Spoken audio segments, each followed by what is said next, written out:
Je suis en pleine interview, mon poteau.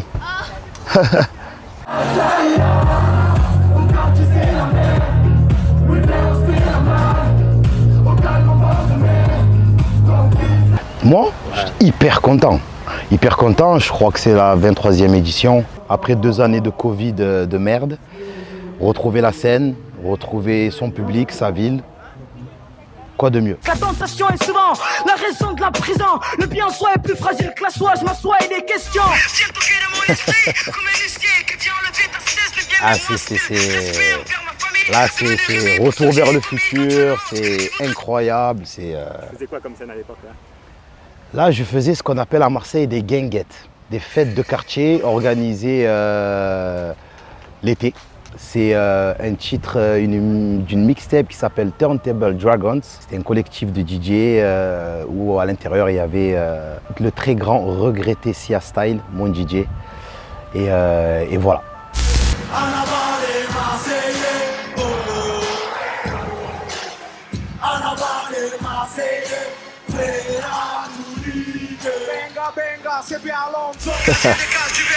Cogno, c'est le barrio. Ouais les gars, tu es fou quoi. Ouais, ça c'est, tu sais, voilà, je te parlais des guinguettes. Et quand tu passes des guinguettes au Dôme de Marseille, c'était incroyable. Je ne sais pas si c'est notre 2e album peut-être. Je crois Enfant de la Lune. Et je pense que c'était notre premier Dôme, peut-être, si je ne dis pas de bêtises. Incroyable. Déjà de faire un Dôme, c'était quelque chose de grandiose. J'imaginais pas un jour être égérie de Puma et mener énormément d'actions pour mon club de cœur. Comme quoi, tu vois, on n'a pas eu tort de persévérer. Je me connais en tant qu'Alonso du groupe Sika de la Rime.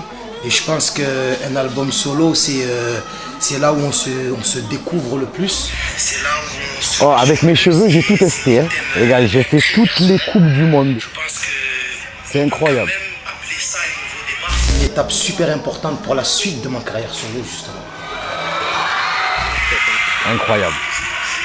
Ça fait partie de mes premières scènes en solo. Tu sais, quand tu es issu d'un groupe, tu as des repères. Comme on dit, on avait chacun notre poste, tu vois.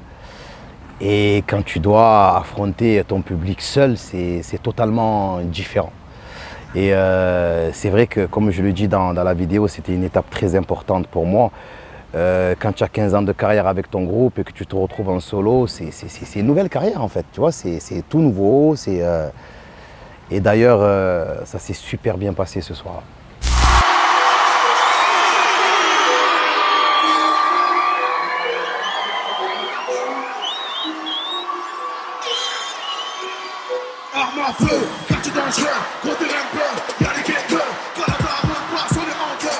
Tu m'as mis des frissons.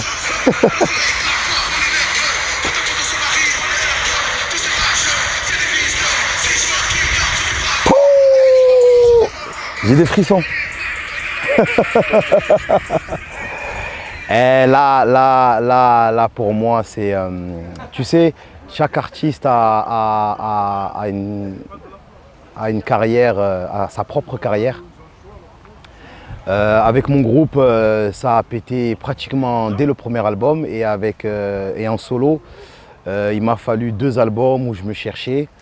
Et ensuite, c'est au bout du 3e album où j'ai explosé. Et quand je vois cette vidéo, là, c'est seul, comme un grand garçon, au Dôme de Marseille. On l'a fait, je l'ai fait en solo peut-être 3 fois, 3-4 fois aussi avec mon groupe. Là, pour moi, c'est fini. Là, je suis, tu sais, c'est la revanche. C'est, voilà, là, c'est le capo des capis, c'est, voilà.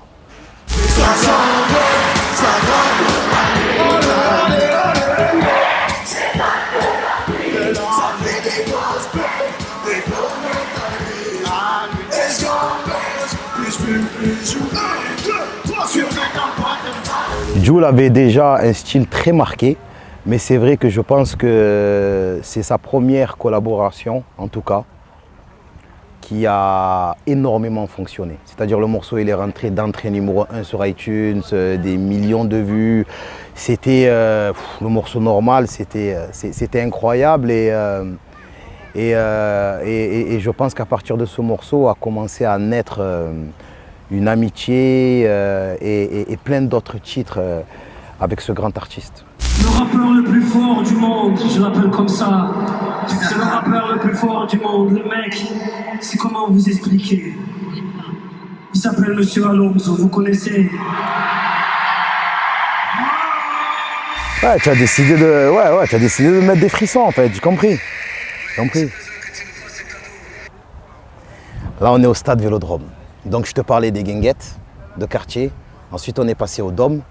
Et là, on est au stade Vélodrome pour le concert de Soprano, membre de mon groupe. Donc, c'était un peu mon concert à moi aussi. Et là, sincèrement, tu touches plus le sol. Rappeur le meilleur au monde. C'est... Rappeur le meilleur au monde. Tu touches plus le sol. Les stades, c'est réservé pour les joueurs de foot. Ou les grandes stars comme Johnny ou Madonna. Et là, des mecs de quartier, ils ont décidé de prendre le stade Vélodrome et le retourner. C'est la consécration, c'est incroyable. J'ai pas les mots. Le projet très organisé, couronné disque d'or. Félicitations aux 50 artistes.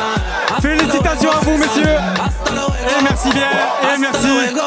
Incroyable que ce soit l'initiative, que ce soit la manière dont ça a été fait en studio, le mélange des générations, le signal qu'on a envoyé au rap français, l'union, la solidarité. C'est bien, c'est bien. Oh, Kifu! Oh, Pira au Kaza Kifu! Oh, Pira au Kaza Kifu!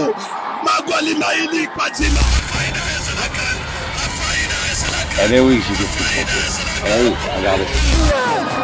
Oh, Pira au Kaza Kifu! On est très fiers de notre équipe, on est très fiers de notre pays. Rassemblement national. Lélo, on va tous les foutre.